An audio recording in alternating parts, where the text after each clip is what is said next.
Surprise, motherfucker! The king is back! I love it. I love the sound. And you know what that sound rings in? It rings in the 7th episode of the Outside the Octagon podcast.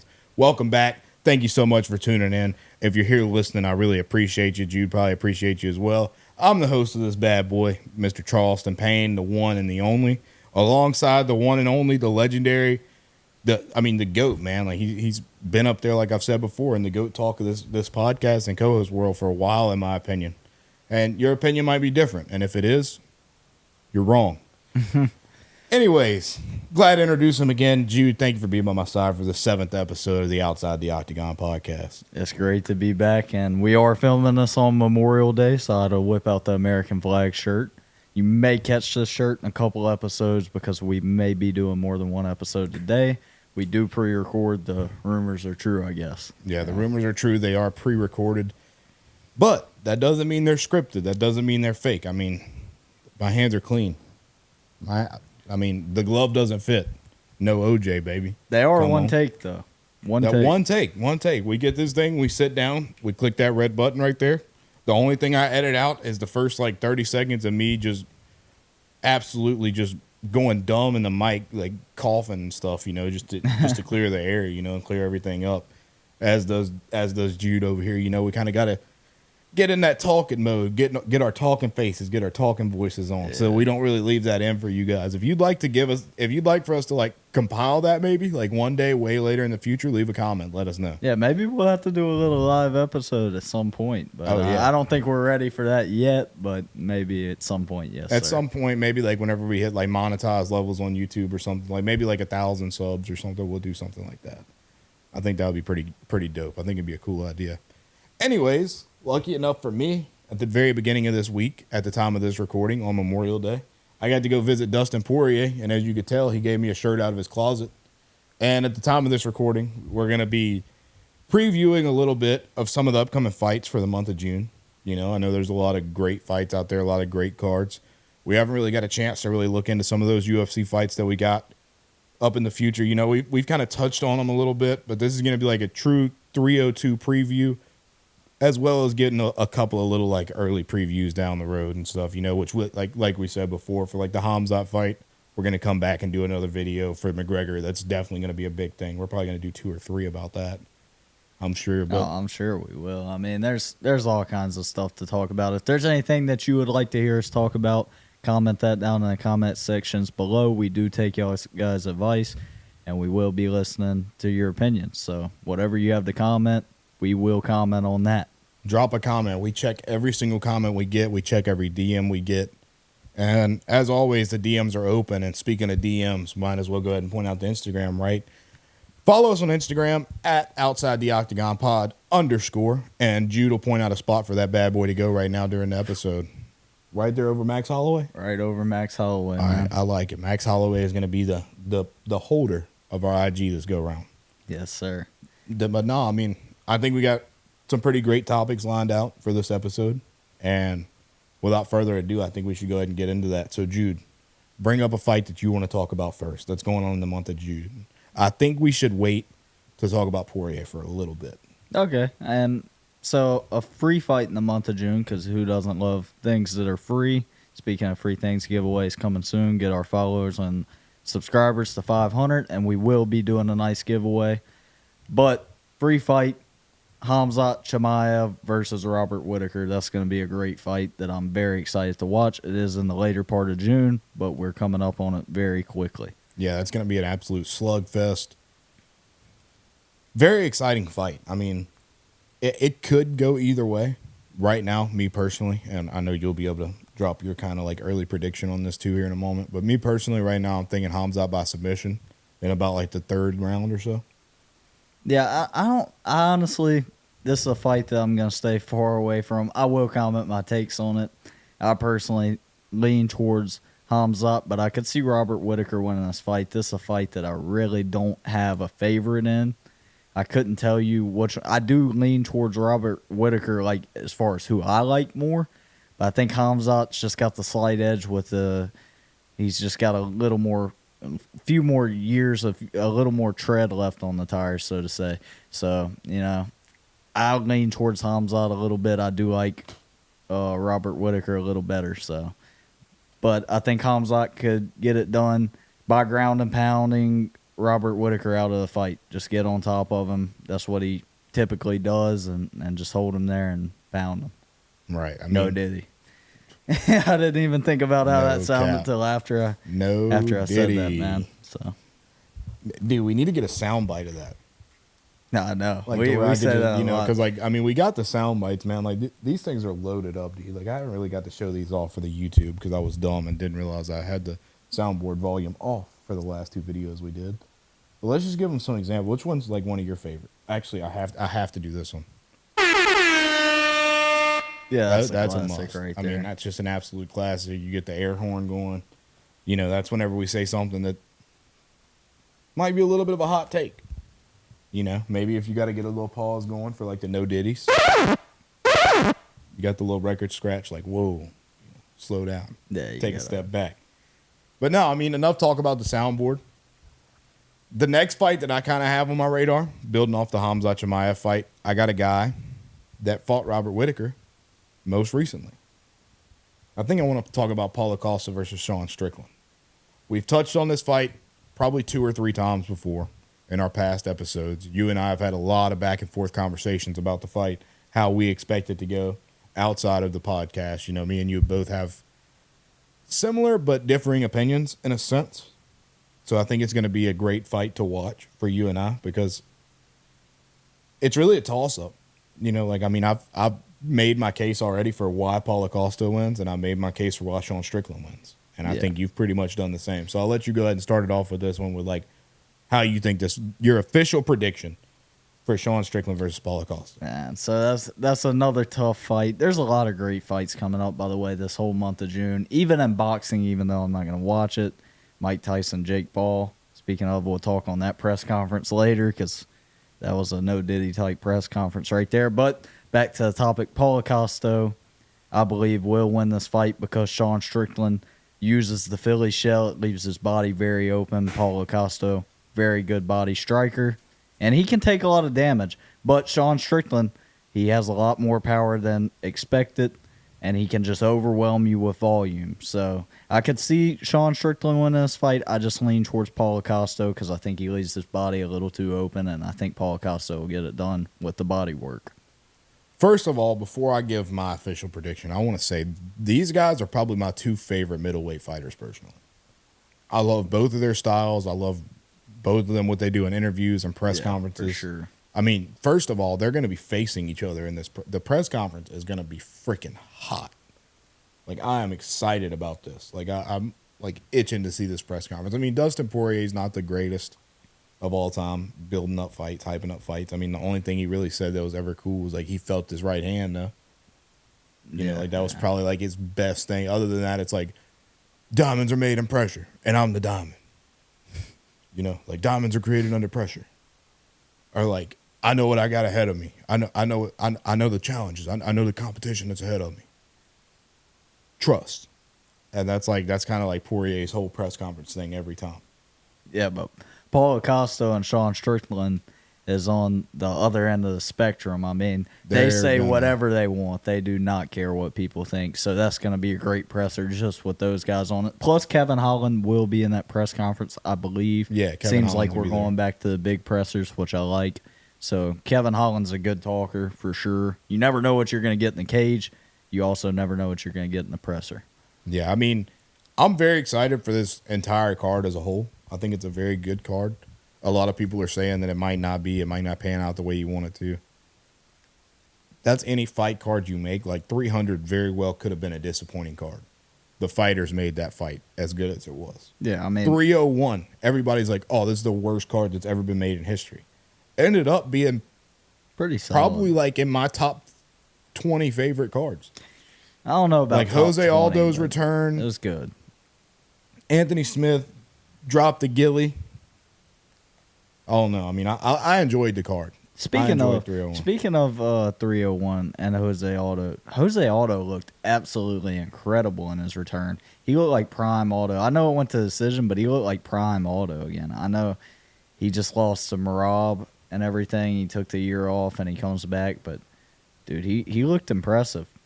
You know, He did. I mean, for the long wait to come back. What, 1.5 year break, and comes back. He looks like old Jose Aldo, like 28-year-old Jose Aldo. yeah, he absolutely lit it up. Like that was a fun fight to watch. I mean, he made the young guy that he was fighting. I don't even remember the guy's name. That's how pretty much irrelevant that he made him look. Like, I mean, I was just watching, like, I was seeing flashes of like the Jose Aldo people were once calling like the best bantamweight ever. Yeah, definitely, for sure. I saw that on 301. Yeah, it was there. People are gonna write him off because he's getting up there in age and he took the time off. But I think that Jose Aldo is not done. You haven't seen the last of him. I think you could see some title shots before he leaves. I like it. I mean, I like your take right there. I think there's a good chance that you will see another Jose Aldo title shot, and it wouldn't surprise me if you see another title run. Yeah. If he's able to go out there and fight like he did at 301 against everybody in every level of competition all the way up, he's going to be perfectly fine.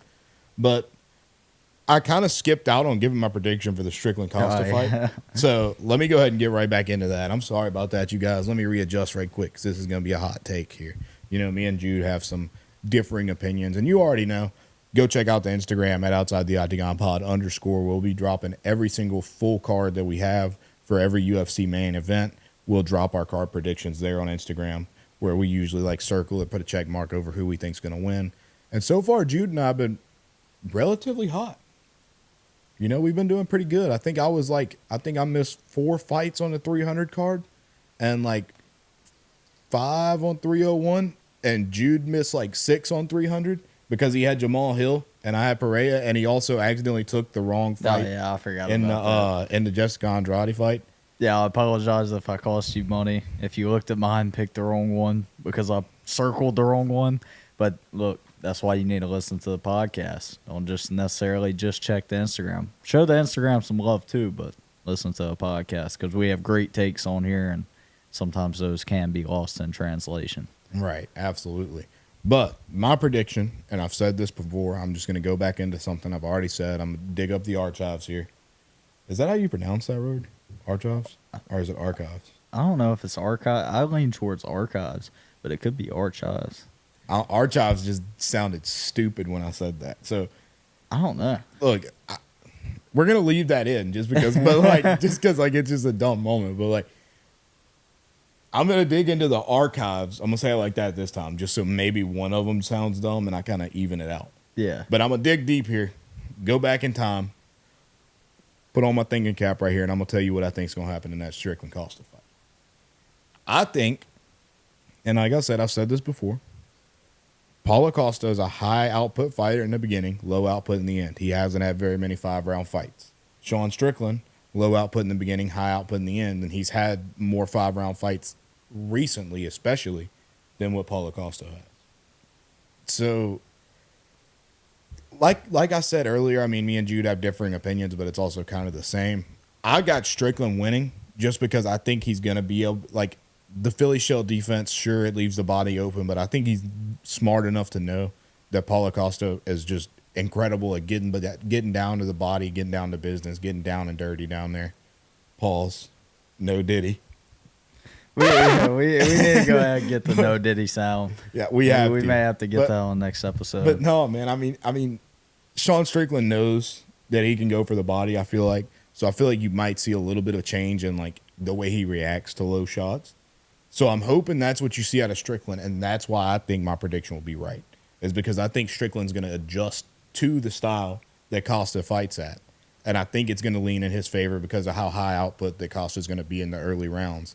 And when you get into that 4th and 5th championship rounds, you know, it's going to be pretty much Sean Strickland's game. You know, he lives there. He lives in the 4th and 5th round recently. I mean, the Izzy fight, like, sure, he knocked Izzy down in the first round, but that output did not change in the 4th and the 5th. He was still just as high output, especially in the last 20, 30 seconds. I mean, he was all over Izzy. Well, I'll tell you and what, if you're showing that you have the ability to control yourself that well, like, for example, myself playing UFC 5 against Jude. If Jude beats me, it's because he lets me burn myself out, and then he just, boom, right hook right to the dome, and I'm schlep every time. Because I don't control stamina well. Paulo Costa. if it was the video game, he would be a prime example of not being able to hold that stamina bar up long enough to make it to the 4th and 5th round. In my opinion. No, I just disagree with that. I think he can make it. I think he can that's a make it.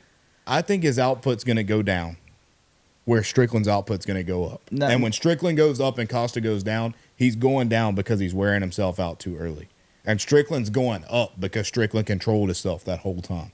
Yeah, and so that's why I got Sean Strickland straight up. Sean Strickland, unanimous decision. I'll tell you what I like about Sean Strickland, though. I really do like he takes that Nick Diaz approach. If you was old enough to watch Nick Diaz evolved the game. Instead of throwing 100% power, he throws 60% power, but he touches you with 2 times the amount of strikes. And that's exactly what Sean Strickland has done, and that's a very effective way to fight a 5-round fight, especially. Because if I'm touching you, it doesn't have to hurt you. When I'm touching you over and over again, over time, it's going to hurt you, you know? It wears on you. Yeah, so it just, it burns the gas tank, and it doesn't burn your gas tank. You're just throwing 60%, and you're able to double the amount of strikes. You're able to touch them a lot more. He fights he's the UFC Mayweather, in my opinion. Because Mayweather, boxing-wise, was always Philly shelling it, and he would just tag you a couple times, hook, jab, hook, just like a little simple combination. Yeah, never really trying to knock you out all that much. And he's just getting those numbers. And that adds up on scorecards, too. Yeah, because you get more strikes landed. I still think, though, that he's a little different than Mayweather, because Mayweather was, and Sean Strickland throws a lot of counter strikes, but Mayweather was more of a counter striker. Strickland kind of pushes you back. He kind of keeps you moving back because he keeps that forward pressure because he is throwing at 60% speed, 60% power. So he keeps that forward pressure and he backs you up against the fence. Mayweather kind of sticks and moves more is what I would say the main difference is. But it is UFC to boxing, so it's a tough comparison to make. That's what I was going to say. That's why that's the only comparison that feels safe to make there for as far as Strickland versus Costa and Mayweather and stuff. That's the only accurate comparison you can make to Strickland for a boxing guy, in my opinion. Yeah. But fool's gold, who knows? We're going to see what's going to happen in this fight. I don't know why I just said that. I've never said that before. Did that make sense there? I couldn't tell you, to be honest. I thought it sounded cool, so it just came to my head. I was like, I'm going to say that. And it leads us into something I want to talk about, speaking of fool's gold and gold and leprechauns and Irish, but we're not getting there yet. We're kind of there. Machado Gary. I was going to say and before Machado Gary, Michael Page. Before that, we got to go ahead and do Poirier because we're already on 302. You want to stay on 302? Yeah, let's go ahead and finish 302. Then we'll worry about 302. we can stay on 302. Poirier Makhachev, main event, championship fight. Oh, I've already given my take, and I'll say it again. He's paid the cost to be the boss. It is going to be Poirier with the victory by that right hook. Islam Makhachev, he's 0-1 against southpaws. Poirier does very good against southpaws. 6-0 in the month of June. The Paulo Costa curse. The stars are aligning. If you hang outside the club long enough, you will get in. I'm ready to see Dustin Poirier bring that belt home with those Hawaiian T-shirts as well. Shout out Dustin Poirier for letting me use this. Let me borrow it for an episode. So, yeah, I think Dustin Poirier is definitely going to catch him with the right hook. He is a southpaw. I think he's going to counter strike. He's going to step back on one of those takedowns, catch Islam off balance, and he's going to put him to sleep with that right hook. There's no need for gillies. There's no need for submissions. He's going to submit him with the right hook. I agree, but this is my biggest thing. The only thing you said that I slightly disagree with is when you said Islam's going to go for the takedown, he's going to step back. I think he's going to do the opposite. A southpaw takedown is a very hard thing to get. It's obviously a thing to get, but it's very hard. You have to go in to his power side. If you're a southpaw, you have to go into the other southpaw's power side. All Poirier has to do right there, one little uppercut. Yeah, but that's saying if he's going for a double leg, if he shoots single leg, he could be, and he could do either one. And I'm not saying you're wrong in any either way. Your head still has to come to his power side of the southpaw. The way I'm seeing it, I'm seeing it that Poirier he's gonna come for this leg. So he's gonna come for this leg. Let me clarify. Got to get adjusted. Okay, so southpaw is gonna be. Yeah, he's going to come for that leg. Yeah, he's gonna be right here. So he's gonna come for the right leg. Yeah, I think that. But his gonna, head's still going to have to go to your power But hand. he's going to stay off center. He's going to stay off center. He has a way of coming in. Sometimes he'll come in from the outside, but sometimes he comes in from the inside because he stays off center. He's a very good takedown artist. So that's why I think if Poirier can just get a little room, if he just gets a hair back, that split millisecond as Islam's taking him down, if he's coming from the inside, it's really going to depend, does he come from the inside or does he come from the outside? And if he comes from the inside, that split millisecond stepping back, he can get some shots off. And most guys' powers come from the turning of the hips, but Poirier has such a big back, all his powers in his back. No, close. Poirier's power comes from doing something like this. Pull the shorts up. That's where Poirier's power comes from. It used to be the head swoop. It used to be here. Now it's just, a little short pull. But no, realistically, power comes from the hips for most guys that turn him. But Dustin Poirier is not most guys, bro. It's in the pull up of the shorts. I'm telling you, he's got a huge back. But the only thing that worries me about that fight is Poirier. He proved that he can wrestle against Benoit, but to get out of certain spots, because he doesn't want to use a lot of energy on get ups, he gives his back up. It's an easier get up, but you give your back up. And you that's do the that only against thing. Islam, you're done. That's the only thing that gets me, because he did it against Benoit multiple times. You can get away with it against guys like Benoit. But he did it against Oliveira. He did it against Khabib. And he lost to Khabib but when how he did long can you go just on the edge? And he did great in both those fights. He had moments in the Oliveira fight. He had moments in the Khabib fight.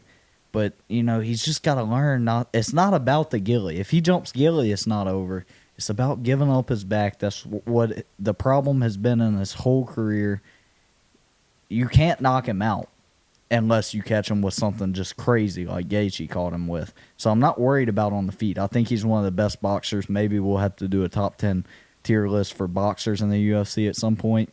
I think he's one of the best boxers. You can't really knock him out, but his flaw in his game is he gives up his back so many times, and that's what worries me. Yeah, that's the only thing that worries me about Poirier. Let me go ahead and get into my prediction for him. Poirier by punches. I think he knocks him out. I think that's the only foreseeable way that Poirier wins. I know everybody, don't be silly, jump the Gilly. I know Poirier's playing into that. I don't think Poirier... I mean, no disrespect when I say this, but there's no nicer way to... I don't think Poirier is stupid enough to try to jump the Gilly on Islam Makhachev. I don't know, bro. I think he's going to try it a time or two. And if he tries it, cool. If he don't get it, don't do it again.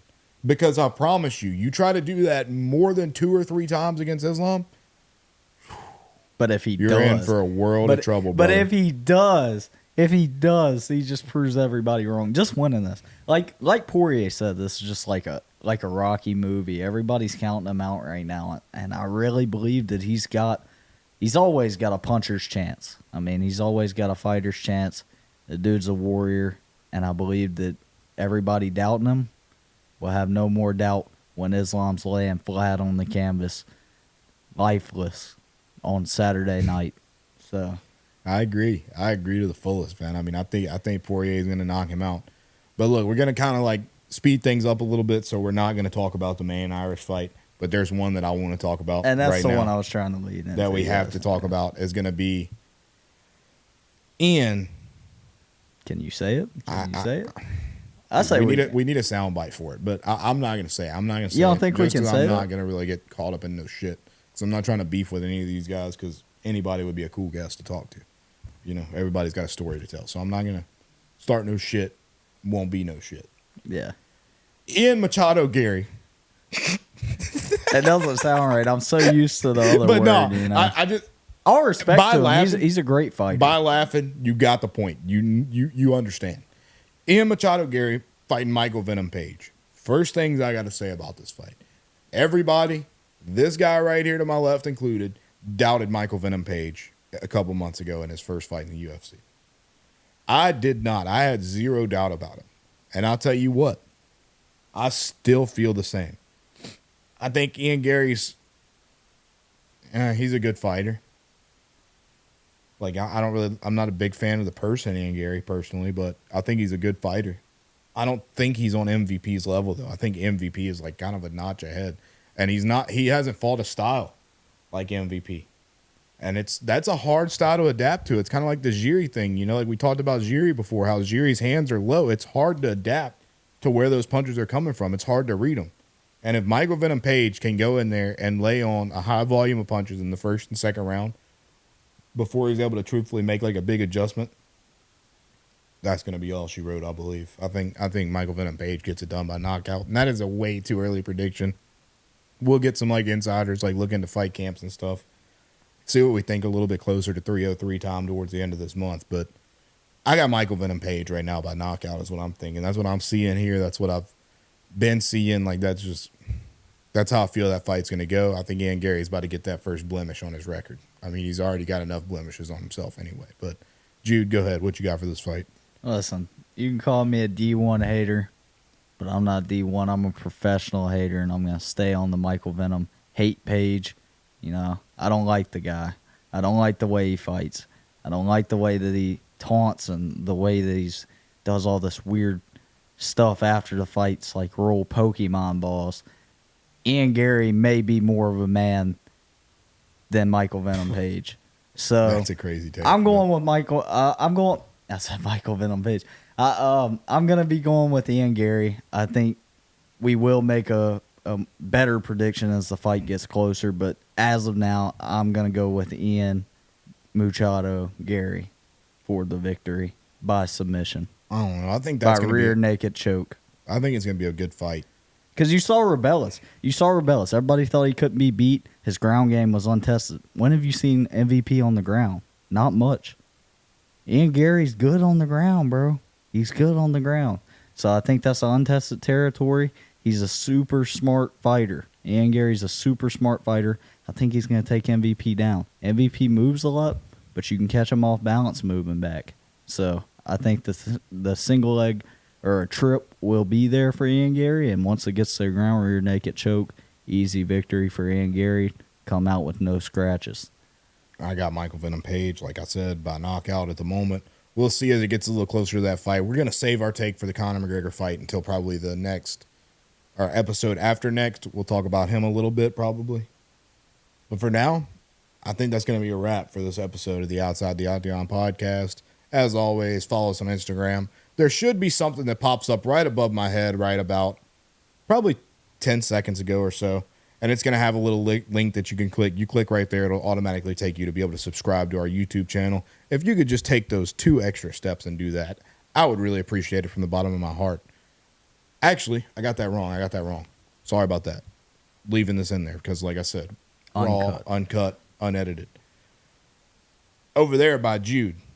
Right about here. Right there. Right where Jude just put his hands. That's where you're going to be able to click and subscribe.